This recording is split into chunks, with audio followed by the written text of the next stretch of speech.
My name is David Brown. I have a blog called The Trendy Troodon, and I've had this YouTube channel for a while now, and I've gone probably about 2 months without posting any videos, and I'm going to be doing an unboxing video for a set of reissue Marx figures, which I have written about a lot in my blog. I haven't really covered them so far in the YouTube channel except for a few things on their dinosaurs. Now, here's the backstory here. In 2020, I began collecting Marx figures, and the ones I was most interested in were these. They're 4-inch figures Marx did, so they're just a little smaller than Star Wars, or bigger rather than Star Wars figures. And they are part of a line that started with authorized figures of the Tom Corbett science fiction TV series in the 1950s. Now, what's a little complicated? Technically, there were 3 space lines for Marx at that time, and one of them was officially Tom Corbett. There was also one for a separate, or initially separate series called Space Patrol. Then Marx did kind of a generic version of it that they called Rex Mars. Now, the way people have worked out the chronology,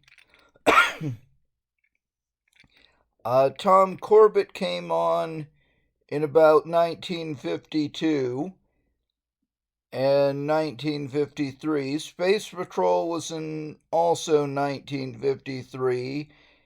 And Rex Mars would have been out on the market by, if not starting on, 1954 and 1955. Now, these, I am now satisfied, were in fact specifically Rex Mars figures.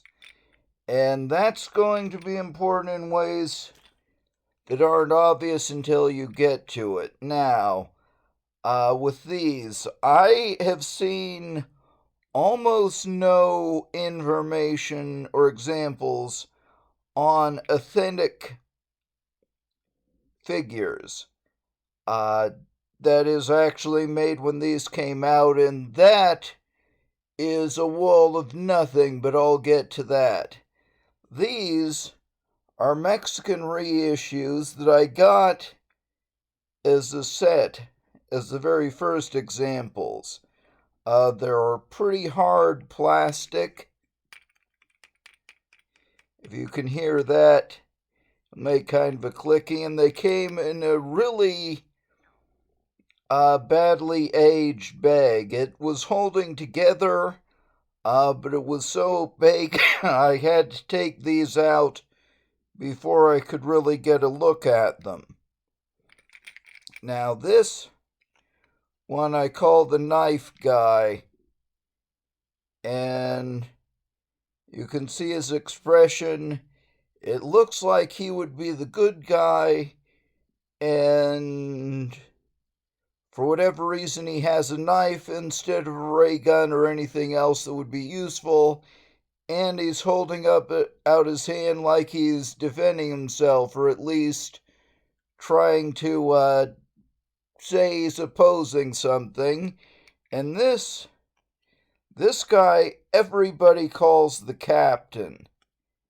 And to me, he definitely looks on the villainous side. At least he acts like he's in control compared to this guy. So how they would, to me, it was always interesting just to think what kind of story would there be, and how did they end up on opposite sides. And that's something I've used a lot of time working on my own story for.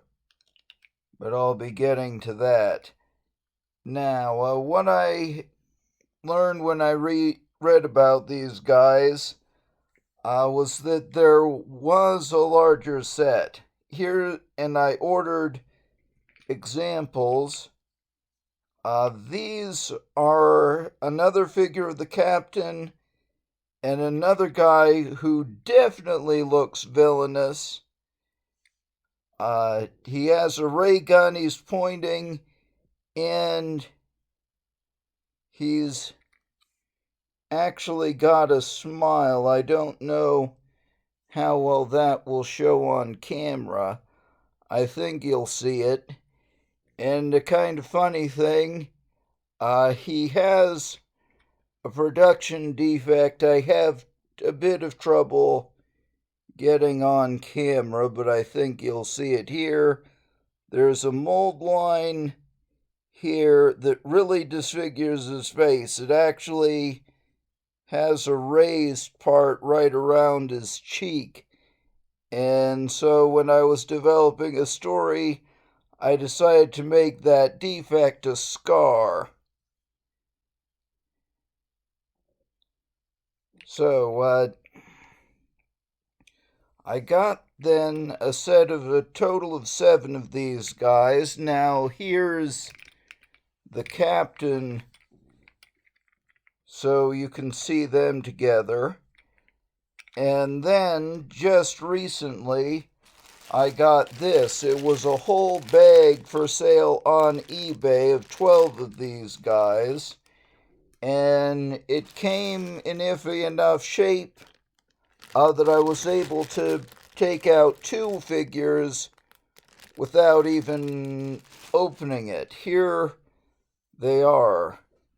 Now, one is just another copy of the captain. He looks, if anything, a little bit smaller, but it's always a bit hard to tell. And he's definitely a different kind of plastic. At least it's a different color plastic. And here they are all together. I can definitely tell them apart, though again it might not show as well on camera.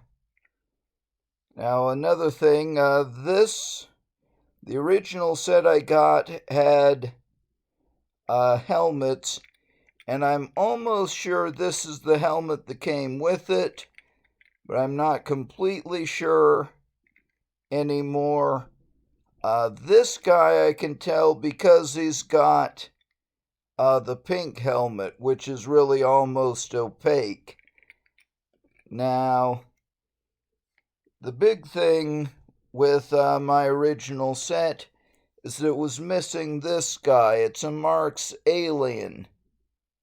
And the thing about these is that their aliens, to me, have never looked like they really match the characters. With the human figures, they always look hard sci-fi.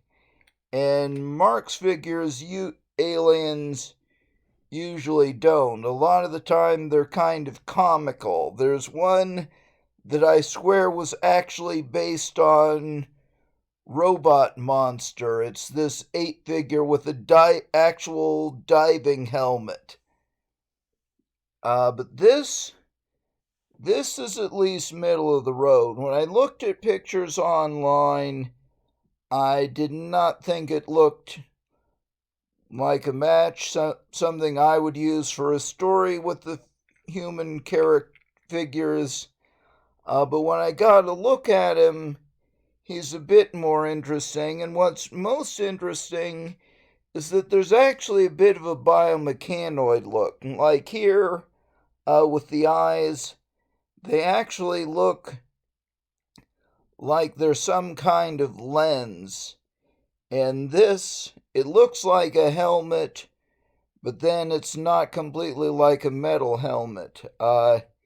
Here, if you look at the bottom part, it's scaly, so like halfway between mechanical and organic. And there's several features like that. Like here, It looks like he's got fur on the limbs,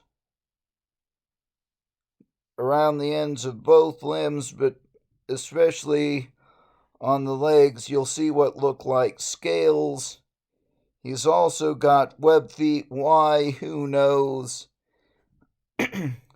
So overall, he's interesting, and I've been thinking about how to work him into a story. Now, here is the bag with the rest of the figures, which I'm just going to open. You can really see, especially down here, this bag is not in good shape. Now, what is interesting, this card here is the same that these guys came in. So at least it's the same manufacturer. It says Viajero del Espacio, which should be Space Voyager about. And the company is called Juguetes Dinámicos. They are a company I was able to look up, and apparently they're actually still in business. Now, I'm opening this. I'm not going to completely tear apart the bag yet. I'm definitely going to save this card. Now, here's another alien. Now, one thing you can see is that it doesn't look like his feet are quite complete. You can see bits here and here. But then if you take a look at this one, it's about the same, which makes me think that it was actually damage to the mold. How that happened, who knows? I'm also trying to work out how these work together, how they came from the same mold, if one's a mirror image of the other. But no, they're the same, and this is how they look, especially here you can see it's short. Here you can kind of see the same thing. So this is the foot that's forward, so maybe they were damaged. And the thing is, these came with their feet actually sticking out of the package, so they could have lost bits before they even got to me. But I think mostly it's just issues with the condition of the mold they came out of. Now, here's more figures. These come in 12, and since there's 8 sculpts, there are duplicates of most of them. So here's another captain. He happened to have his helmet on. Here's the other one with the helmet off. To me, they always look better without the helmets. And here's the captain again from the set I had, and the one that I got first. Now, another thing with this guy, you can actually see an extra bit of flesh right here. So that's the captain. And they've also got a guy here who is one of the ones that looks fairly harmless. He's got the signal lights like he's signaling to a ship, directing as an air traffic controller. Here's another one of him. And here is another of the knife guys. I made this guy the main character in the story I developed, and I called him Jason. Yeah. And I worked out a story where he uses story arc, storyboard, really, where he actually uses the knife to fight a robot, but I haven't tried writing that out. And I called the guy with the ray gun Moxon. It was a reference to a very old science fiction story. I originally planned more like that. Here's another of him with the one I already had. I'll have him in a moment anyway. No.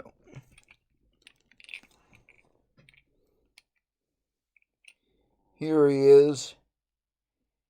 And the funny thing here, I was interested in seeing if they had the same reduction defect. And as it turned out, not only is the mold line still there, but they've still got the place where it actually sticks out on the cheek. And here is the other one that's in the bag, and it looks exactly the same way. Here, you might see them best from this side, and they've all got the mold line. And this is the original, or at any rate, the one I got first. Probably these are older. Now, what you can see with this guy is that the problems with the mold aren't completely unique. This guy also has a mold line in his face, and it is more prominent on the ones here in the bag compared to ones I already had, and it's most visible with Jason the Knife Guy. He has a pretty pronounced mold line right here, but you don't really see it on this figure. With these, the one thing good about them is that the mold lines are not very visible. And I'm already going quite long with this video. I should streamline this, but I probably won't. Now, here's a guy who's crouching, and he really has the biggest problem with the mold lines because he's actually facing sideways. But it's a pretty good pose. To me, it looks almost like he could be Asian descent, if they were thinking about that at all. And I'm basing this in part on Marx figures I've seen and posted about that were specifically Japanese troops. It might go either way, but to me there's at least a possibility he's something other than a white character. And if you look, comparing him to Moxon, the guy who's smiling, he does look not as threatening, or not what you'd call antagonistic, more like he's in a defensive pose. And I think they were trying to get something like a fanning pose they use for Wild West figures, which people have questioned whether they even did that historically. But that's another thing. And we're already most of the way through here. This I decided would fit as a name character. I call him Jackson or Jax. He's the friend of the protagonist. I came up with an alternate history where they're both born on Mars, maybe in the 1970s. So very optimistic alternate history, but it's about the kind of thing they came up with in the 50s. He's got a sort of Geiger counter, probably. To me, it looks like a microphone, or it could be some other kind of instrument. It doesn't really matter if you're just playing with him. And he does have a non-threatening face.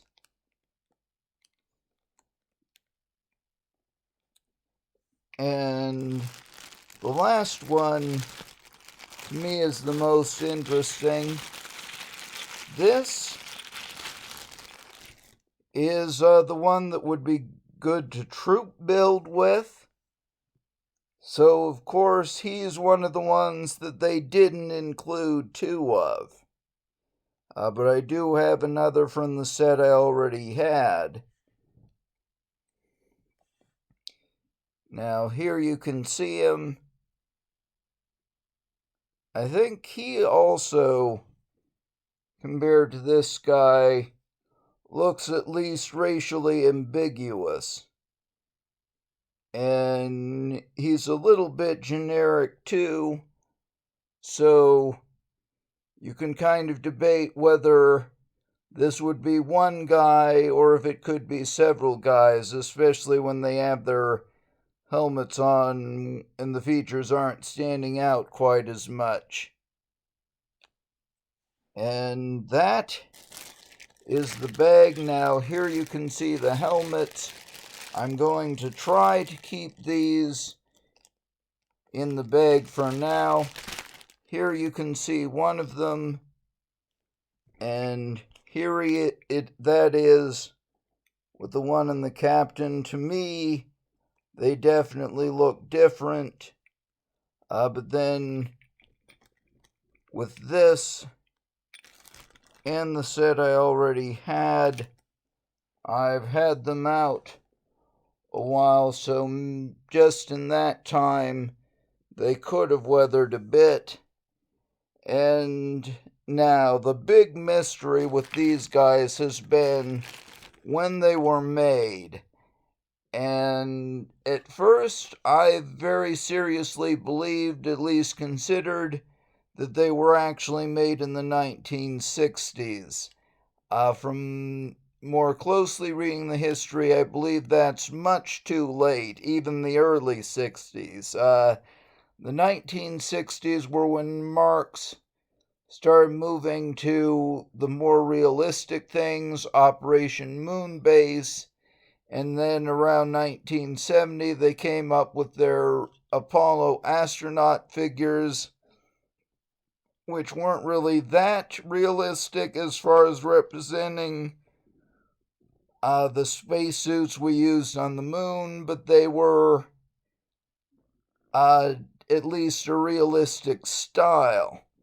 With these, one thing I'd looked into is what these were really based on. The whole idea of a leathery suit and this helmet. They've called it the fishbowl helmet. These I call the water tank helmets.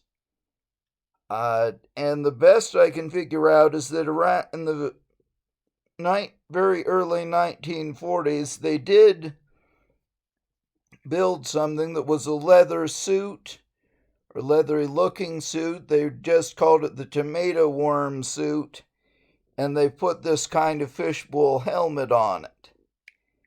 So, with these, I think they would definitely have been released by 1954. How long they stayed in production is hard to say. There's people who say they were still making these in 1955. Some will say they were being discontinued by about 1957. We don't really know. Some of these could have been built later. There might even have been some made in the 60s, rather.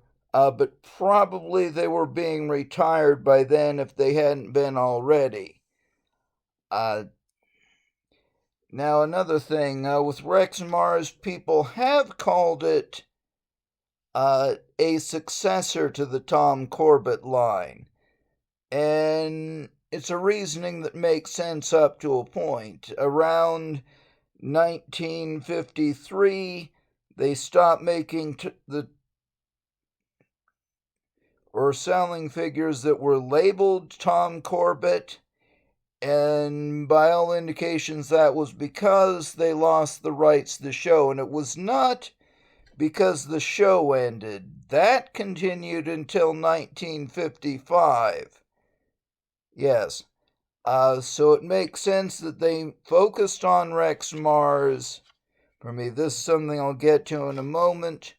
But there is, I've concluded, very conclusive evidence that they were using the Rexmars name before that.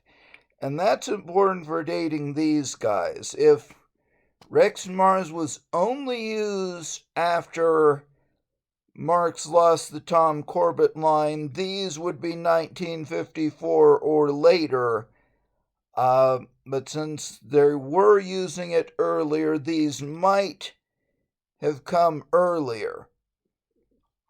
Now, this is the kicker. This is from a set of accessories that were released specifically with the Tom Corbett play sets.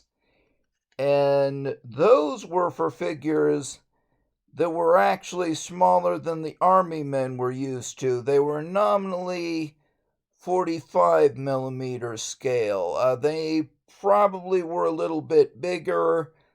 What really makes the difference is that some were made with bases, some were like these guys were without a base.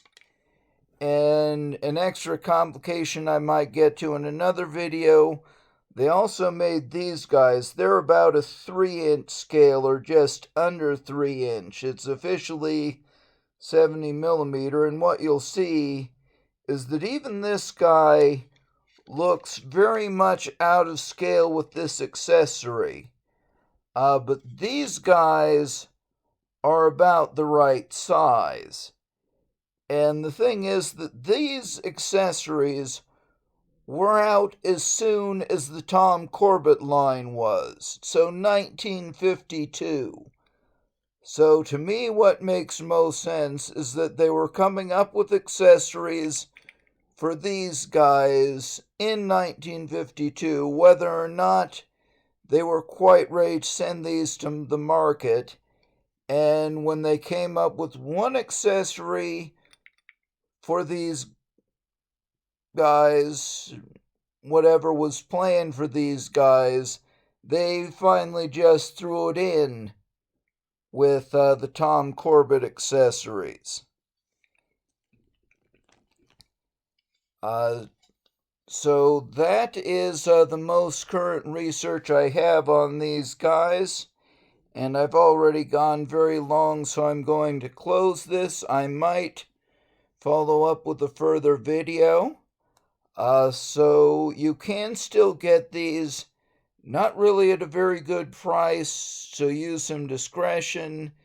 There are sets out there that you can still get for at least a normal collector price. There's not a reason to pay more than $50 for these guys, and you definitely want to beware of people claiming to sell originals. I've only seen one on sale, and I was suspicious of it because it had an extra bit of flash. Now, right, exactly like this one here. Maybe it was authentic, maybe it wasn't, but I was not ready to spend what they asked for one figure. So I'm going to end this video now. It's good to be back, and I'll definitely be doing more.